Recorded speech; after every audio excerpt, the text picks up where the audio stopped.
जब भी बात धर्म की होती है तो आपस में तमाम तरह की नीतियों की बात होती है, चर्चाएं होती हैं, वैमनस्य की बात भी होने लगती है, क्योंकि फिलहाल भारतीय राजनीति में धर्म राजनीति का एक प्रारूप बन के सामने आया है। और जब शुरुआत करते हैं धर्म को लेकर, चर्चा को लेकर, कॉन्क्लेव को लेकर, तो मेरे मन में बशीर बद्र साहब की कुछ पंक्तियां याद आती हैं। उस शुरुआत उसी से करूंगा कि 60 संदूकों में बंद कर दफन कर दो नफरतें, 60 संदूकों में बंद कर दफन कर दो नफरतें, आज इंसान को मोहब्बत की जरूरत है बहुत। तो शुरुआत यहां से करते हैं और सीधा यहां पर रुख करते हैं राजू दास जी का। राजू दास जी, आज के समय में मानते हैं कि धर्म कभी आस्था, श्रद्धा, भाव, पूजा का पद्धति का एक पर्याय होता था। सब उसकी नतमस्तक होते थे, मानवता वहीं पर परिसात होती थी।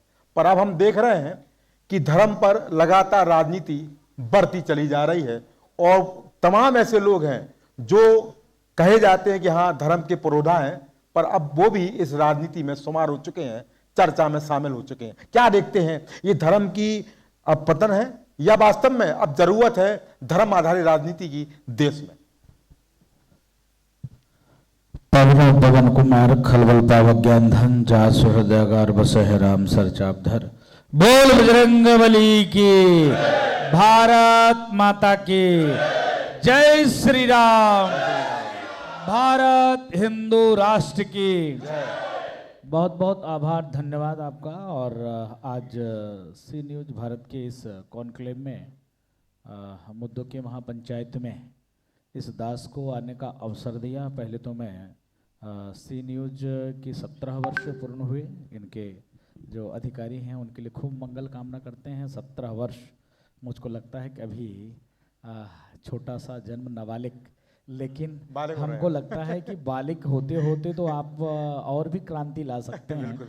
और जो विषय है, भाव है, भावना है, जिस प्रकार से आपकी तैयारी है, लगातार मुद्दों पर जूझकर और लोगों को न्याय दिलाने का कार्य और काम करते हैं, तो इसके नाते पूरे टीम के लिए खूब मंगल कामना करते हैं। सिद्धपीठ हनुमानगढ़ी हनुमान जी महाराज के चरण शरण से कि खूब खूब खूब, अभी मैं देख रहा था कि कितना सुंदर हर एक जिले से आपके वो आए हुए थे, सबका सम्मान किया। तो मैं मंगल कामना करता हूँ, खूब खूब झोली भर के आशीर्वाद देता हूँ।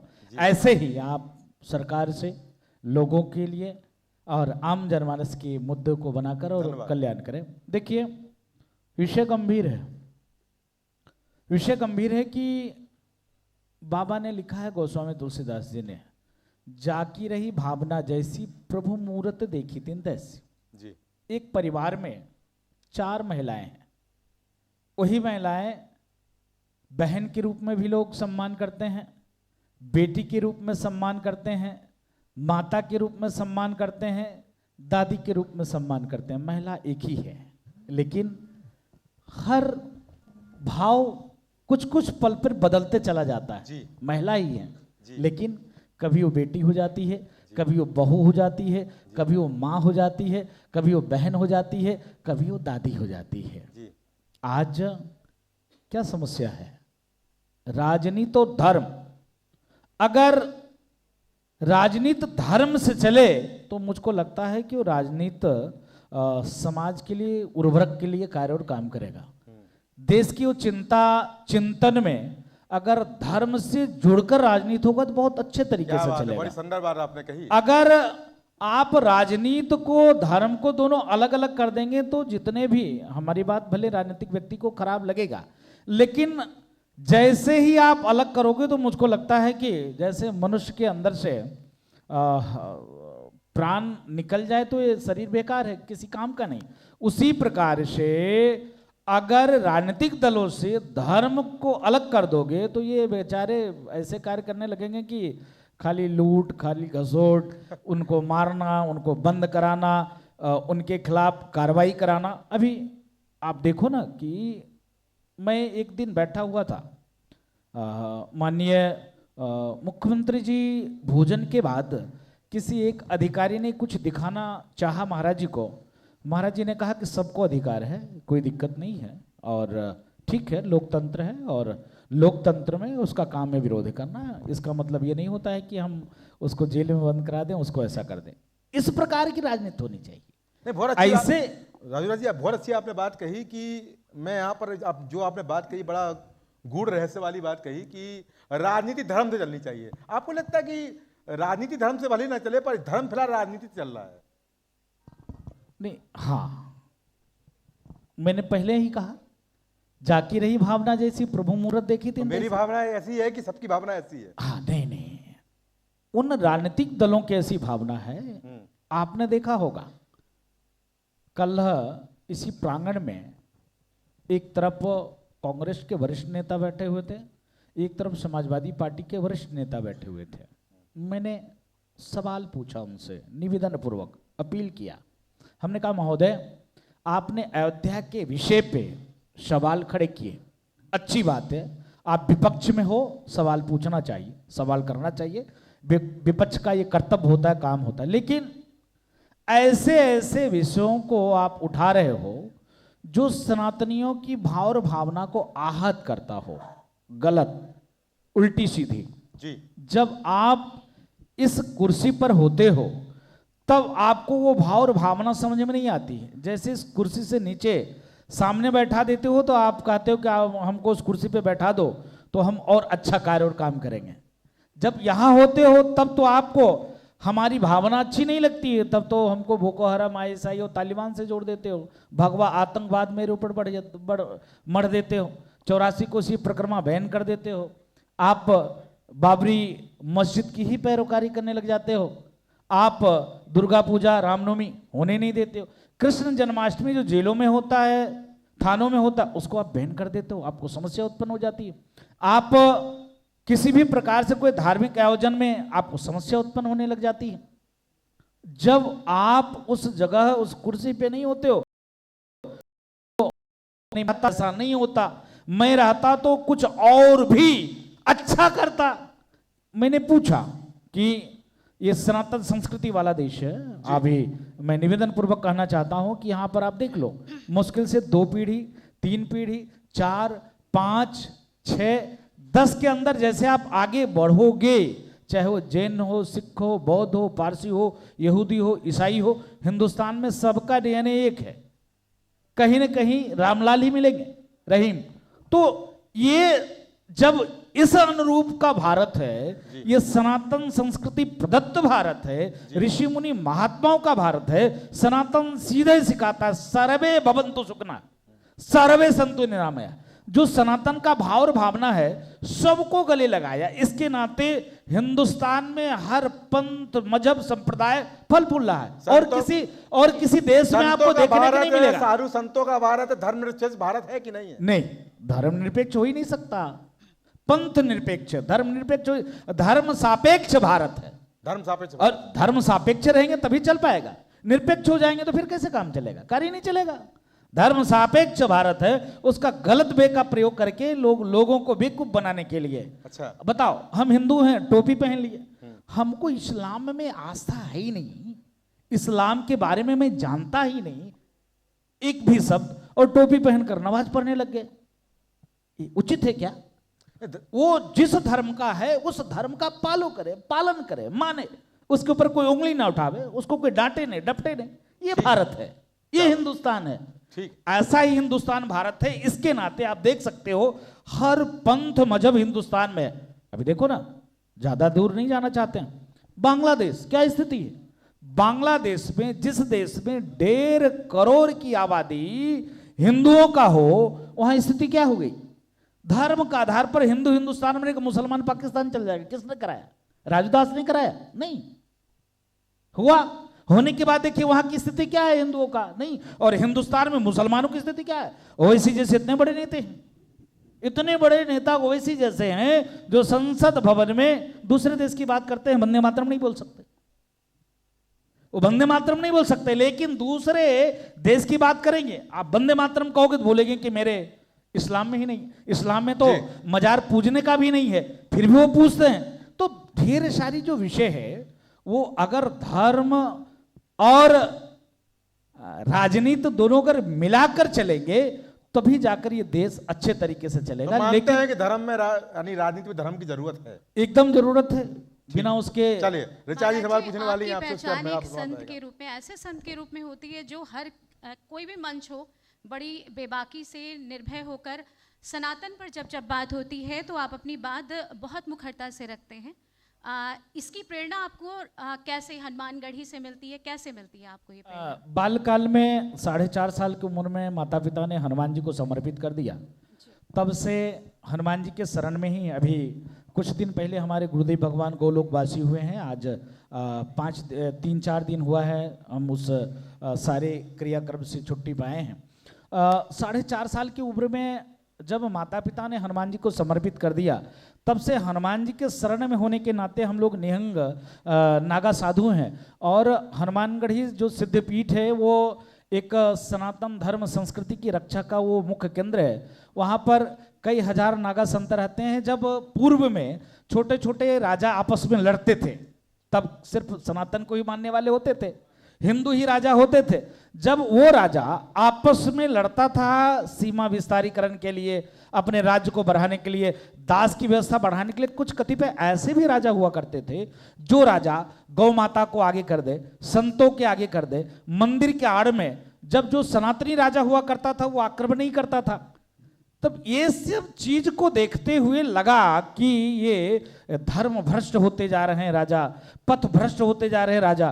तब ऐसे करके बालानंदाचार्य महाराज ने अखाड़ों की संरचना किया और गांव में जाकर, लोगों के पास जाकर, बच्चों को मांगकर शस्त्र और शास्त्र से परिपूर्ण किया कि आप धर्म की रक्षा के लिए भले एक राजा दूसरे राजा से लड़ेगा, लेकिन जब आपको लगे कि राजा अधार्मिक हो गया है तो आप उसके खिलाफ लड़ेंगे। इसके नाते धर्म की रक्षा के मुख्य केंद्र बिंदु है और वहीं से हमको सीख मिली धर्म की रक्षा के लिए। अब बताओ, हम साधु हैं, वैरागी संत हैं, एक नागा साधु हैं, तो जब संत ही नहीं बात करेगा सनातन विद्रोही के खिलाफ, जो राष्ट्र जो विद्रोही हैं उसके खिलाफ, जो धर्मद्रोही हैं उसके खिलाफ, तो कौन बात करेगा? भाई हम साधु हैं, अपने को किसी से लाग लपेटा ही नहीं। हाँ, किसी के लिए कुछ पैरोकारी हम करते इसलिए कि वह व्यक्ति कभी न कभी सनातन के लिए लड़ा है, साथ दिया है। जैसे हम संघ विचार परिवार कभी कल बात कर देते, तो कल मैं सुन रहा था कुछ पूज्य संतों ने भी कहा, कांग्रेस के वाले भी बैठे थे, सपा वाले भी बैठे थे, उन्होंने कहा कि राजूदास जी आप किसी दल की पैरोकारी करते हैं, आप साधु नहीं हो सकते। हमने कहा कि वो दल जब हमको जरूरत थी तो राम की बात के लिए भगवा लेकर मेरे साथ आगे था, तिरंगा लेकर वो भारत माता वंदे मातरम में पीछे नहीं हटता है। तो जो भारत माता वंदे मातरम में पीछे नहीं हटेगा तो राजूदास को रहना पड़ेगा।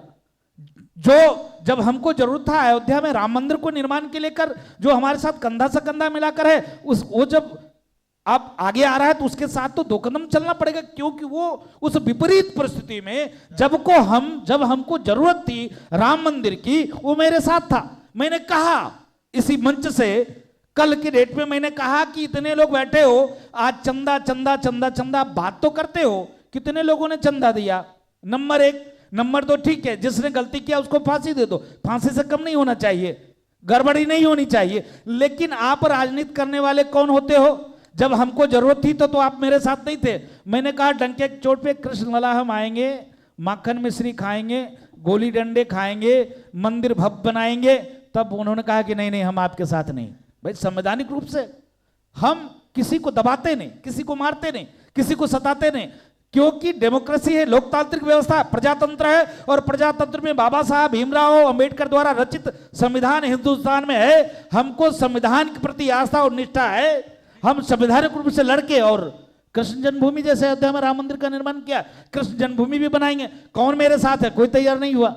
यहां राजनीति करने के लिए तो खूब लोग राजनीति करते हैं, लेकिन जब विषय आता है कि मेरे साथ है कौन, तब तो आप दूर भाग जाते हो। ऐसे कालनिमियों से, ऐसे गिरगिट जैसे रंग बदलने वाले लोगों से सावधान होने की जरूरत हिंदुओं को है। स्वामी जी, गौरक्षा को लेकर बड़ा संकल्प आपने लिया है और मैं लगातार ये भी देख रहा हूँ कि उसमें आप लगातार प्रयास कर रहे हैं। पर हम ये भी लगातार ट्रेंड ये देख रहे हैं कि गौरक्षा को लेकर, गौ संकल्प को लेकर, गौ माता की रक्षा को लेकर, उनको बचाने को लेकर तमाम तरह के जो अभियान चलाते रहते हैं। एक संत का आपको नाम पता ही है, अभितानंद सरस्वती, उनको लेकर क्या करें? कृष्णम वंदे जगत गुरु। मैं बरसाना से आया हूँ। हमारी गौशाला में लगभग 62,000 गाय हैं।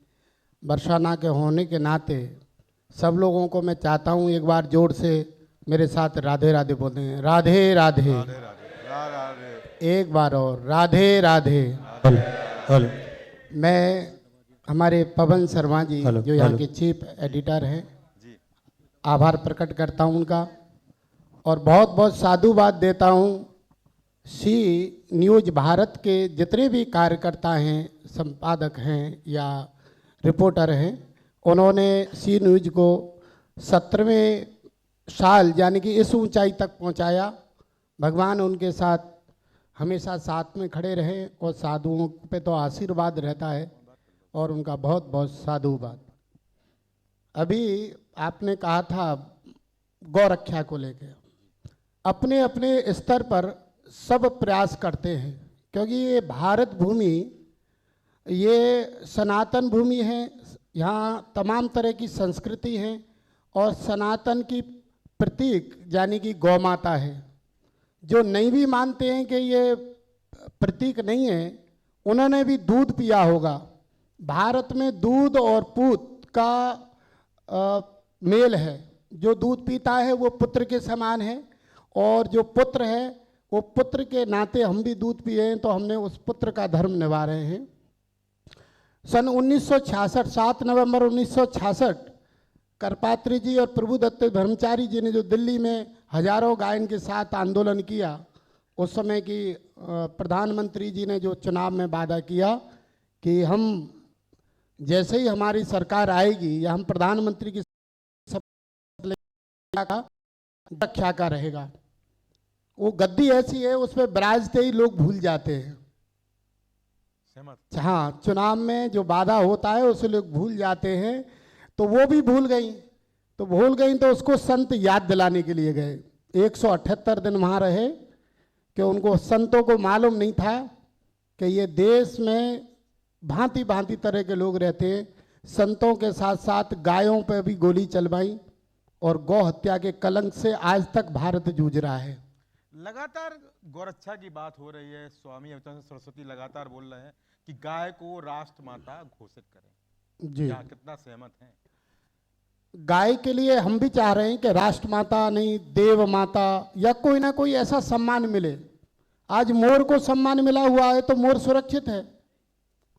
सिंह को सम्मान मिला हुआ है तो सिंह की, जबकि सिंह तो मनुष्य को खा जाता है, तब भी उसकी तस्करी होती थी पर उसको एक सम्मान मिला तो वो भी आज सुरक्षित है। इसी तरीका से हम भी चाहते हैं गाय को सम्मान मिले। जब तक केंद्र में कोई ठोस कानून नहीं बनेगा गाय के लिए, अभी क्या है, गाय को अनुच्छेद 48 के तहत राज्य का विषय बना दिया है। बिल्कुल। अब कोई उत्तर प्रदेश में अगर काटता है तो उसको अच्छी सी कार्रवाई हो जाती है और फिर भी नहीं मानता, दूसरी बार करता है तो उसका घर भी तोड़ दिया जाता है। वहीं केरल में पुलिस के सामने, मंदिर के सामने गाय काट दी जाती है। ठोस कानून अगर हो जाता है, अनुच्छेद 48 में संशोधन हो जाता है तो गाय सुरक्षित हो जाएगी। दुर्भाग्य हम लोगों का, देशवासियों का, कि भारत में मत्स्य मंत्रालय है पर गौ मंत्रालय नहीं। क्या बात है, गौ मंत्रालय होना बहुत जरूरी है। जबकि हिमालय से लेके रेगिस्तान जहाँ पानी की बूंद भी नहीं है और समुद्रीय तट पे भी गाय मिलती है। घर घर की शोभा गाय बढ़ाती है। जो अबोध बच्चा है जिसकी माँ मर जाती है उसको गाय पालती है।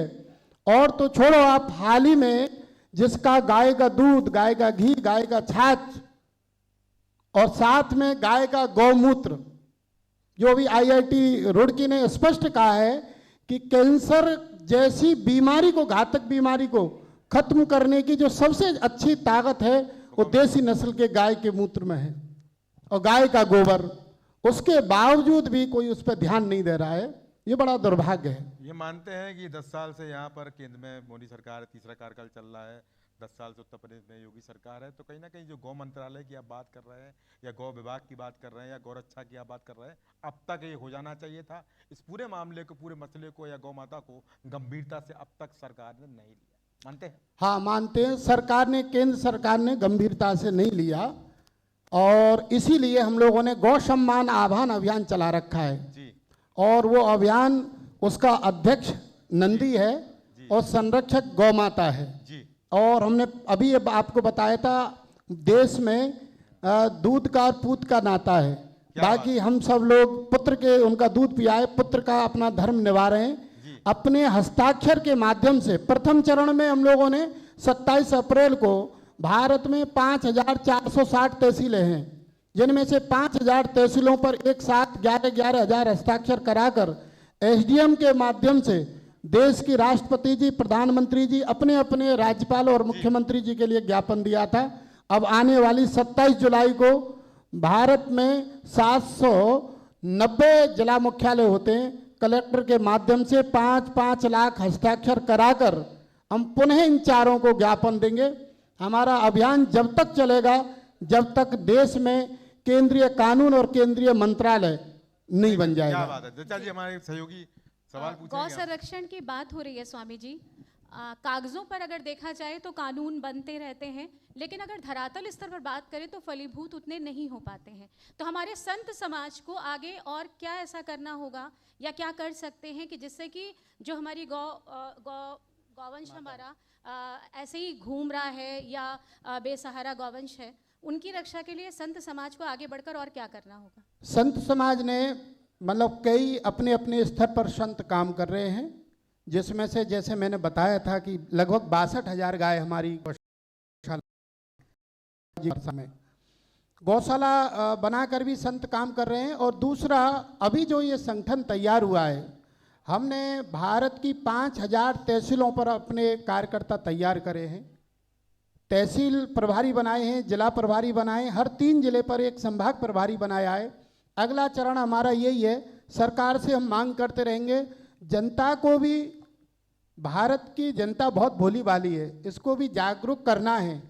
पिछले 30-35 सालों में जो गाय की दुर्दशा हुई है, क्योंकि कई चीज़ों पर ध्यान गया है, जैसे कि मैं कहूँ तो जैसे कि जनता भारत की अपना फिल्मी कलाकारों को मार्गदर्शक मानती है, पर किसी फिल्मी कलाकार ने ये नहीं कहा कि मेरी जो क्षमता है, शरीर की अंदरूनी ताकत है, ये गाय के दूध या घी पीने से है। वो दिखाते हैं कि पेप्सी का ढक्कन खोला और मैं हिमालय पे चढ़ गया। देश भोले वाले लोगों का है, वो पेप्सी की तरफ चला गया, गाय की दूध और छाछ से कट गया, इसलिए गाय खूंटा से चली गई। तो इसमें हम भारत के लोगों को भी जगाने का प्रयास करेंगे, गाय के फायदा बताएंगे, पुनः खेती ऑर्गेनिक हो उसका भी लाभ गिनाएंगे। स्लॉटर हाउस कैसे बंद होंगे? ये केंद्रीय ठोस कानून बनने पर, जब तक केंद्र सरकार कोई निर्णय नहीं लेगी, केंद्र में बैठे हुए लोग नहीं निर्णय लेंगे, तब तक स्लॉटर हाउस बंद नहीं होंगे। क्योंकि गौ हमारी माता के रूप में देखी जाती हैं, तो स्लॉटर हाउस जिस तरीके से अभी भी चल रहे हैं, 80,000 गौवंश रोज कटता है। बड़ा सवाल, ये दुर्भाग्य इस देश का। मतलब दूध चाहिए लेकिन गाय से नफरत है, बात तो यही हुई ना, दूध तो चाहिए लेकिन गाय से नफरत है। अब अमूल के पास में कम से कम नहीं है 5 करोड़ गाय हैं, अमूल जिनका नाम अमूल गाय है, वो दूध देती हैं और वो पैकेट में घर पहुंच जाता है। गाय किसको चाहिए? सब जहर खा रहे हैं, जहर पी रहे हैं। हमारे यहाँ कामा पड़ता है एक जगह, बरसाना के पास में 12 किलोमीटर, 1 कुंटल दूध से 1 टन पनीर बनती है, और बहुत लोगों को कोई भी जो पनीर खा रहा है वो पनीर शुद्ध नहीं है। राहुल जी, मेरा आपसे सवाल है, बड़ी आपने अच्छी बात कही। आपने कहा कि धर्म की रक्षा बहुत जरूरी है, धर्म की रक्षा जरूरी है, सब स्वीकार करते हैं। क्या पर धर्म की रक्षा के लिए संत होना जरूरी है? क्या आम आदमी धर्म की रक्षा नहीं कर सकता?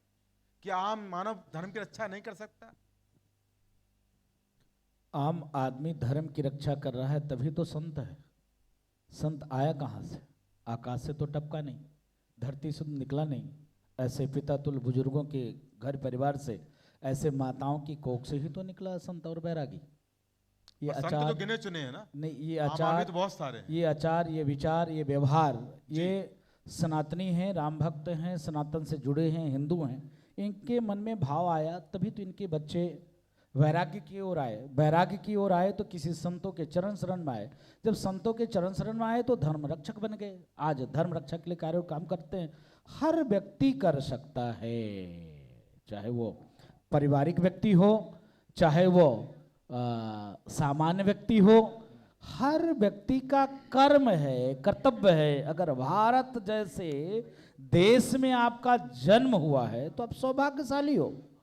सनातन में जन्म लिया, आप सौभाग्यशाली हो। ये मामूली बात है क्या? हिंदुस्तान में जन्म लेना, सनातन में जन्म लेना, और आप राष्ट्र के प्रति चिंता ना करो, चिंतन ना करो, समाज के प्रति चिंता और चिंतन ना करो, पर्यावरण के लिए चिंता ना करो, सिर्फ अपने लिए करो।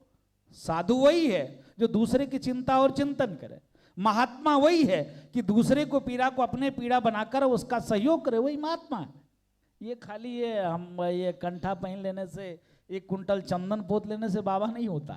क्या बात? एक व्यवस्था है, पहचान है, आइडेंटिटी है कि ये भाव का ये तिलक लगाया है, कंठी धारण किया है, तो ये महात्मा तो मानते हैं संत ये बनने साधु के लिए है। भगवा या कंठी माला या माला पहनना जरूरी नहीं है। ये विचार का संत होता है, अच्छा। भाव का संत होता है, स्वभाव का संत होता है। आपके जीवन में जो समाज सेवा कर सको, प्रकृति की बचा सको। अभी पूज्य महाराज जी ने कहा गौ माता का खाली इन्हीं की जिम्मेदारी का, खाली ये बाबा जो कथा कहते हैं उन्हीं की जिम्मेदारी। कट के गाय रोड पे आ कैसे रहे, कौन ला रहा है, कौन दे रहा है? भाई अगर आपके अंदर ये भाव और भावना होती, अपने बच्चे की कैसे आप सेवा करते हो?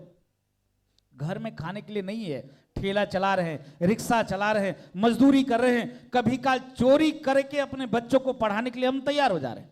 वही परिवार में आपने गौ माता को पाल रखा है, दूध देना बंद किया, आपने रोड पे छोड़ दिया। एक आखिरी सवाल मेरा रहेगा। आपने गौरक्षा की बात कही कि अकेले स्वामी जी की जिम्मेदारी नहीं, अकेले आपकी जिम्मेदारी नहीं, सबकी जिम्मेदारी है। चतुरंगिनी सेना बनाई है अभिमुक्तानंद सरस्वती जी ने, क्या मानते जरूरत है धर्म रक्षा के लिए? किसने बनाई है? शंकराचार्य ने। कौन? अभिमुक्तानंद सरस्वती। देखिए, संतों का अपमान तो होना नहीं चाहिए, लेकिन शुद्ध रूप से राजनीति से प्रेरित है, शुद्ध रूप से, अच्छा, शुद्ध रूप से राजनीति से प्रेरित है। यानी उनकी धर्म अगर वाकई एक मिनट 1-2 मिनट आप हमको मौका दीजिए, नहीं तो इनको लोग इस विषय को लोग अभी कुछ संत ही गलत वे में चलाने लगेंगे। राजू दास ने ऐसा शंकराचार्य जी के बारे में बोला। मैं निवेदन पूर्वक अपील करता हूं, जब उनके पूज्य गुरुदेव भगवान थे, पूज्य स्वामी स्वरूपानंद जी, उस समय में देश के प्रधानमंत्री उनके शिष्य हुआ करते थे। उस समय में लमसम 17-18 प्रदेश के मुख्यमंत्री उनके चरण में नाक रगड़ते थे। वो जो चाहते वो होता, कोई नहीं रोक सकता था। रामालय ट्रस्ट बनाया, पूरे देश से चंदा लिया, उसका कोई अता पता नहीं है। आज हम तब उनको मानते, बीजेपी से इतर हटकर कोई राज्य में ये मूवमेंट चलाते, तब आप बीजेपी पे टिप्पणी कर सकते थे, कोई जरूरी था? उत्तर प्रदेश में ही चलाते, जहां बीजेपी शासित राज्य नहीं है, वहां आप ये मूवमेंट को चलाते। तब मैं देखता कि मैं रोज देखता हूं समाजवादी पार्टी के लोग हर जगह उनका स्वागत कर रहा है। मैं देखता हूं मुस्लिम भाई जिनको गांव में कोई आस्था नहीं है, वो सबसे आगे होकर स्वागत कर रहे हैं। तब मैं मानता उनको कि वाकई में गौ माता के प्रति चिंता है, चिंतन है। उन्होंने सेना बनाया, वो चाहते हैं गौ माता की रक्षा हो, गौ की सुरक्षा हो। वो शुद्ध रूप से राजूदास शंकराचार्य अभिमुक्तानंद सरस्वती को संत मानते कि नहीं मानते? नहीं, अब देखिए, भेष सीधा में, सवाल। चोला संत का ही नहीं है भाई, साधु तो ही है। तो आपने कहा वो राजनीति प्रेरित है, और उनके पास मुस्लिम जाते हैं। अरे और समाजवादी भाई। पार्टी यानी समाजवादी पार्टी या मुस्लिम किसी के पास जाएगी तो संत नहीं। नहीं, ऐसा नहीं है। हमने ये कहा हमने कहा जिस विषय को लेकर वो चल रहे हैं, आज उनका स्वागत कर कौन रहा है? जो सदैव राम का द्रोह करता था, जो सदैव राम भक्तों की सीधा गोली से चलनी करता था, जिसके शासन काल में सारे स्लाइडर हाउस चलते थे, आज तो देखिए गिने चुने स्लाइडर हाउस उत्तर प्रदेश में चल रहा है। योगी जी ने पूरा मेहनत किया, बंद कराने के प्रयास कर रहे हैं। आप क्या मान के चले कि अगर शंकराचार्य यहाँ पर चतुरंगिनी सेना बनाने जा रहे हैं, तो आने वाले समय में धर्म रक्षा के लिए राजूदास कोई सेना बनाएंगे?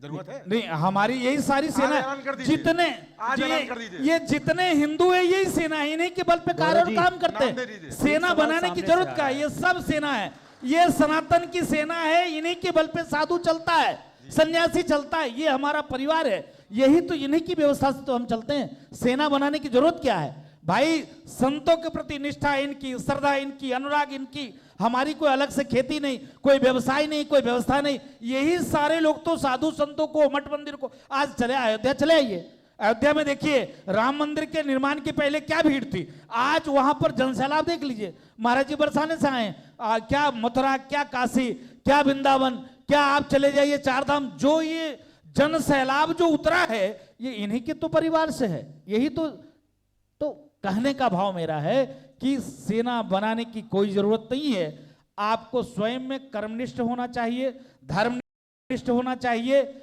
आप जब कर्मनिष्ठ हो जाएंगे, धर्मनिष्ठ हो जाएंगे तो सारा मामला हल हो जाएगा। महाराज जी, आप सांस्कृतिक राष्ट्रवाद की बात करते हैं और आज के जो युवा हैं वो पाश्चात्य संस्कृति से जितना प्रभावित हैं, तो आप उनको कैसे गौरवशाली इतिहास और सनातन से जोड़ने का प्रयास करेंगे एक संत के रूप में? देखिए, मैं युवाओं को साधुवाद देता हूं। आज इस 7-8 साल में खूब तेजी से परिवर्तन आया, खूब तेजी से परिवर्तन आया है।